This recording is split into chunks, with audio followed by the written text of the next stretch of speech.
Hello students. इससे पिछले video lecture में हमने रोज़गार के परंपरावादी सिद्धांत को एक्सप्लेन किया, जिसमें हमने देखा कि जो परंपरावादी अर्थशास्त्री हैं वो मानते हैं कि पूर्ण रोज़गार एक पूंजीवादी अर्थव्यवस्था की एक नॉर्मल सिचुएशन है। इकॉनमी में कभी बेरोज़गारी नहीं होगी, अगर होती भी है तो वो सिर्फ अल्पकाल के लिए होगी और इकॉनमी में जो आर्थिक शक्तियां हैं उसमें स्वतः ही इस तरह से परिवर्तन आ जाएगा कि अगर असंतुलन की स्थिति है तो वो ठीक हो जाएगी, बेरोज़गारी है तो वो ख़त्म हो जाएगी और पूर्ण रोज़गार की स्थिति प्राप्त कर ली जाएगी। फिर हमने बात की कि रोज़गार का जो परंपरावादी सिद्धांत है 3 आधारभूत स्तंभों पर बेस्ड है, जिसमें हमने मजदूरी की लोचशीलता की बात की, ब्याज की दरों की लोचशीलता की बात की और कीमतों की लोचशीलता की बात की। प्रसिद्ध परंपरावादी अर्थशास्त्री जो माल्थस थे उन्होंने ही परंपरावादी रोज़गार सिद्धांत की आलोचना आरंभ कर दी थी, परंतु जो माल्थस थे वो परंपरावादी रोज़गार सिद्धांत के स्थान पर कोई दूसरा वैकल्पिक सिद्धांत नहीं दे पाए थे। 1930 की महामंदी के बाद भी जो परंपरावादी रोज़गार सिद्धांत के निष्कर्ष थे कि पूर्ण रोज़गार एक सामान्य स्थिति है, अति उत्पादन और बेरोज़गारी की समस्याएं शॉर्ट टर्म हैं और अर्थव्यवस्था में स्वतः ही संतुलन स्थापित हो जाएगा, ये गलत सिद्ध होने लगी। तो 1936 में प्रोफेसर जे.एम. केन्ज ने अपनी प्रसिद्ध पुस्तक the general theory of employment, interest and money में परंपरावादी सिद्धांत की आलोचना करते हुए उसके स्थान पर रोज़गार का एक नया सिद्धांत दिया, जिसे हम केन्ज का रोज़गार सिद्धांत बोलते हैं। तो जो जनरली ज़्यादातर जो आलोचनाएं हैं परंपरावादी सिद्धांत की वो केन्ज ने ही की हैं। इसमें सबसे पहली क्रिटिसिज्म की हम बात करेंगे। फर्स्ट है says law of market is unrealistic, से का बाजार नियम अवास्तविक है। केन्ज ने परंपरावादी सिद्धांत की जो आलोचना है वो से के बाजार नियम की आलोचना करते हुए की है, क्योंकि से का बाजार नियम है वो परंपरावादी सिद्धांत का आधार है। से का नियम बोलता है कि पूर्ति अपनी मांग का स्वयं निर्माण कर लेती है। लोग अगर अपनी सारी बचत खर्च नहीं करते तो उसके कुछ भाग को बचा लेते हैं, जिससे क्या होता है, कुल मांग कुल पूर्ति से कम हो गई। लेकिन परंपरावादी अर्थशास्त्रियों ने से के बाजार नियम के समर्थन में ये लॉजिक दिया, क्योंकि जो पैसा बचाया गया है, जो बचत है, उसका निवेश कर दिया जाता है, इसलिए कुल मांग और कुल पूर्ति में समानता बनी रहती है। परंतु एक्चुअल लाइफ में जो प्लान्ड सेविंग है और प्लान्ड इन्वेस्टमेंट है, नियोजित बचत और नियोजित निवेश है, उसमें समानता होना ज़रूरी नहीं है, क्योंकि बचतकर्ता अलग लोग होते हैं और निवेशकर्ता अलग होते हैं। बचतकर्ता और निवेशकर्ता दोनों के पर्पस भी अलग अलग होते हैं। केन्ज के अकॉर्डिंग जो बचतकर्ता हैं, जो सेवर्स हैं, पैसा बचाने वाले लोग हैं, उनके जो सेविंग से रिलेटेड डिसीजन है वो ब्याज की दर की तुलना इनकम पर ज़्यादा निर्भर करते हैं। और इसी तरह से जो निवेश करता है उनके निवेश संबंधी निर्णय भी ब्याज की दर की तुलना में लाभ की आशंसाओं, जिसे हम पूंजी की सीमांत उत्पादकता भी बोल देते हैं, उससे अधिक प्रभावित होते हैं। तो इस तरह से बचत और निवेश का आपस में बराबर होना ज़रूरी नहीं है, क्योंकि बचतकर्ता और निवेशकर्ता व्यक्ति अलग अलग होते हैं। तो इसलिए ये आवश्यक नहीं किसी का बाजार नियम आवश्यक रूप से लागू हो, बल्कि से के नियम के विपरीत धारणा दी है केन्ज ने। पूर्ति अपनी मांग का स्वयं निर्माण नहीं करती, बल्कि मांग अपनी पूर्ति का स्वयं निर्माण करती है। नेक्स्ट क्रिटिसिज्म है saving and investment are not interest elastic, बचत और निवेश ब्याज सापेक्ष नहीं है। रोज़गार का जो परंपरावादी सिद्धांत है वो ये मानता है कि बचत और निवेश दोनों ब्याज की दर पर निर्भर हैं। अगर कभी बचत और निवेश बराबर नहीं है तो ब्याज की दर में परिवर्तन हो जाएगा और बचत और निवेश आपस में बराबर हो जाएंगे। लेकिन केन्ज के अकॉर्डिंग जो बचत है वो इनकम पर और जो निवेश है ब्याज की दर के साथ साथ पूंजी की सीमांत उत्पादकता पर निर्भर करता है। इसलिए ज़रूरी नहीं कि ब्याज की दर में परिवर्तन होने से बचत और निवेश में दोनों में परिवर्तन हो जाए। नेक्स्ट क्रिटिसिज्म है criticisms of flexibility of wages argument, मजदूरी की लोचशीलता तर्क की आलोचना। केन्ज ने जो परंपरावादी सिद्धांत की आलोचना है वो इसकी जो लोचशील मजदूरी वाली बात इन्होंने की उसके आधार पर भी की है। केन्ज का मानना है कि मजदूरी की दर को एक सीमा से, एक लिमिट से ज़्यादा कम नहीं किया जा सकता, प्रैक्टिकली पॉसिबल नहीं है।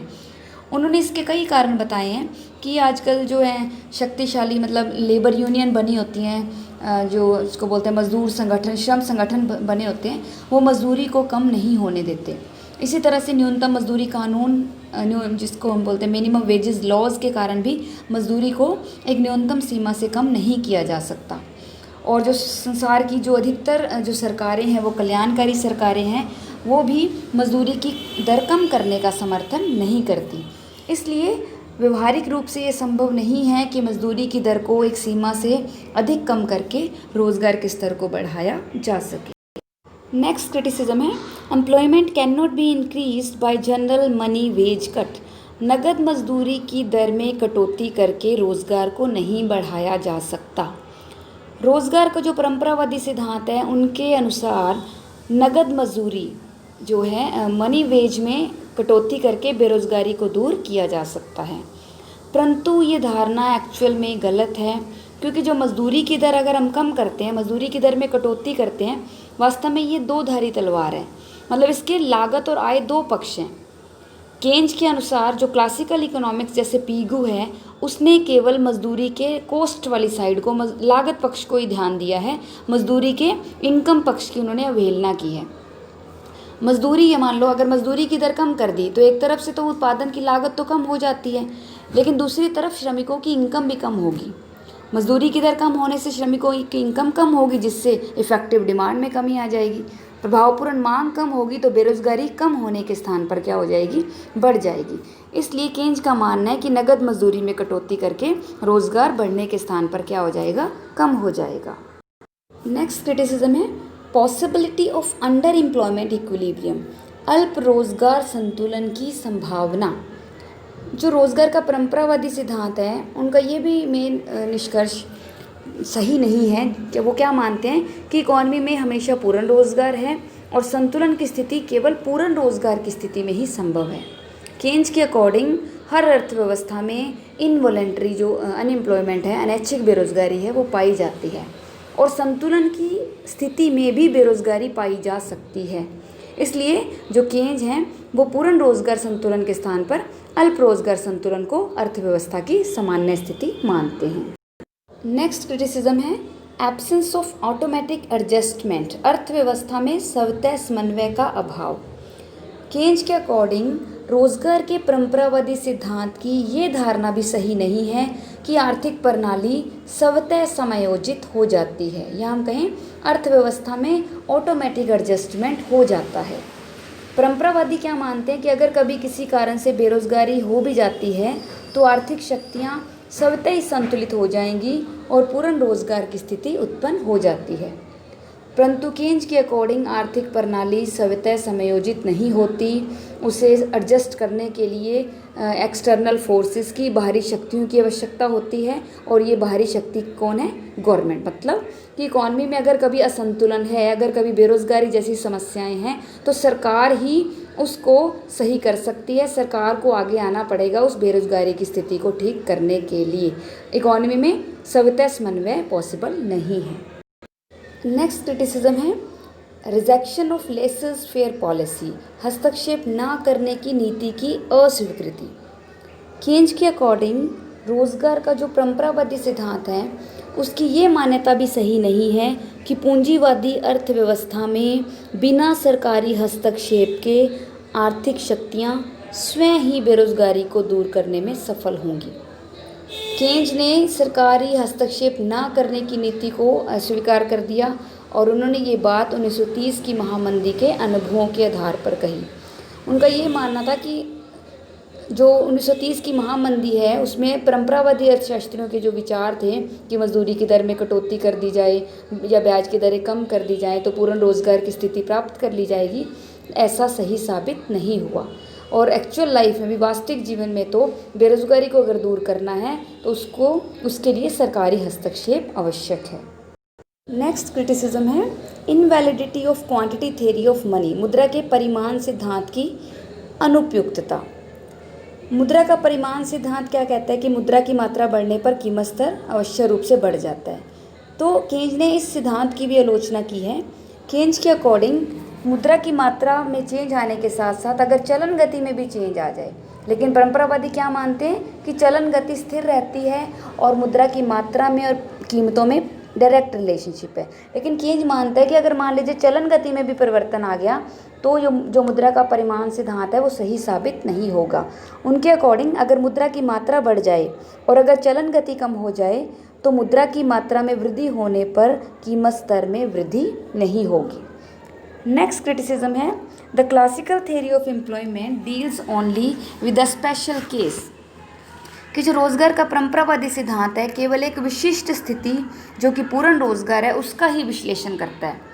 लेकिन इकोनॉमी में केंज के अकॉर्डिंग प्रत्येक अर्थव्यवस्था में रोज़गार की कई अवस्थाएं पाई जाती हैं। पूर्ण रोज़गार भी हो सकता है, पूर्ण रोज़गार से कम और अधिक की अवस्थाएं भी हो सकती हैं। नेक्स्ट इसका क्रिटिसिज्म है it is not based on empirical facts, कि ये सिद्धांत आनुभविक तथ्यों पर आधारित नहीं है। ये जो रोज़गार का परंपरावादी सिद्धांत है वो अनुभव से सिद्ध होने वाले तथ्यों पर आधारित नहीं है, तर्कपूर्ण होते हुए भी वास्तविकता से दूर है। 1930 की जो महामंदी थी उसने सिद्ध कर दिया कि इस सिद्धांत का ये निष्कर्ष कि पूर्ण रोज़गार प्रत्येक अर्थव्यवस्था की सामान्य स्थिति है अवास्तविक है। इसके नियम व्यवहारिक नहीं माने जा सकते। इसकी ये धारणा कि नगद मजदूरी में कटौती करके रोज़गार को बढ़ाया जा सकता है ये भी इम्प्रैक्टिकल है। वास्तविक जीवन में जो श्रम संगठन है मजदूरी में कटौती का विरोध करेंगे और कटौती करना संभव नहीं होता। इसी प्रकार ये धारणा कि ब्याज की दर में परिवर्तन करने से बचत और निवेश को बराबर किया जा सकता है ये भी अव्यवहारिक है, क्योंकि वास्तविक जीवन में बचत करने वाले लोग अलग होते हैं और निवेश करने वाले लोग अलग। तो इस तरह से जो परंपरावादी सिद्धांत है आनुभविक तथ्यों पर आधारित नहीं है। केज ने इस सिद्धांत की आलोचना करते हुए कहा है कि परंपरावादी अर्थशास्त्र में जिन विशिष्ट सिद्धांतों की कल्पना की गई है वे हमारे आज के वास्तविक समाज के अकॉर्डिंग नहीं है जिसमें हम रह रहे हैं। तो इसलिए रोज़गार का परंपरावादी सिद्धांत अवास्तविक है और अव्यवहारिक सिद्धांत है। Thank you.